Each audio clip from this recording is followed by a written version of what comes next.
Another problem with calling ourselves atheists is that every religious person thinks he has a knockdown argument against atheism. And we've all heard these arguments, and we are going to keep hearing them as long as we call ourselves atheists. We've all heard the argument that the atheist can't prove there is no God.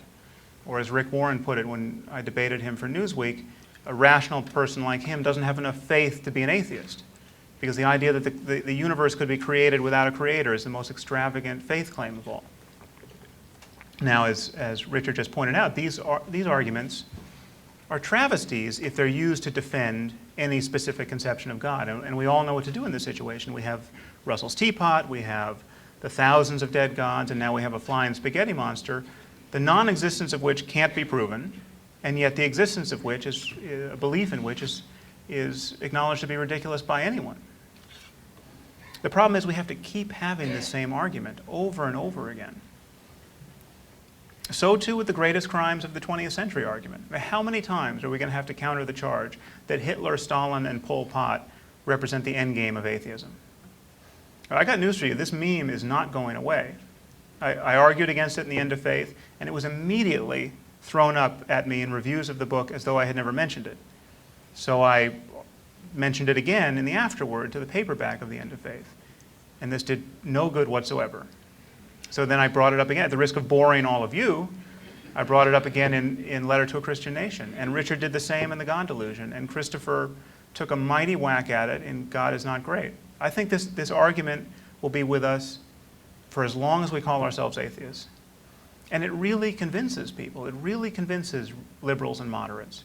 It even convinces the occasional atheist. Why should we stand obediently in the space provided? Why should we stand in the space carved out by the conceptual scheme of theistic religion? I mean, it's as though our opponents, before any debate, have drawn the chalk outline of a dead man on the sidewalk, and we just walk up and lie down in it.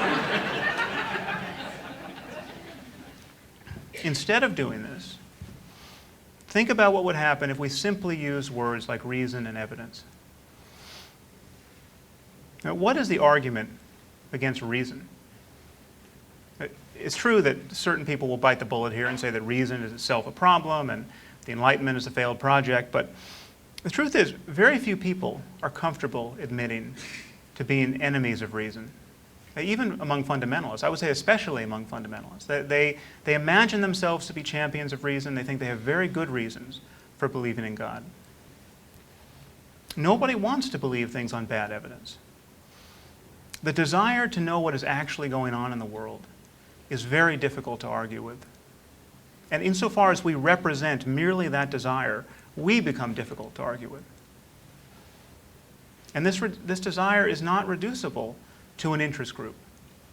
It's not a club and it's not an affiliation. And I think trying to make it one or giving the appearance that it is one necessarily diminishes its power.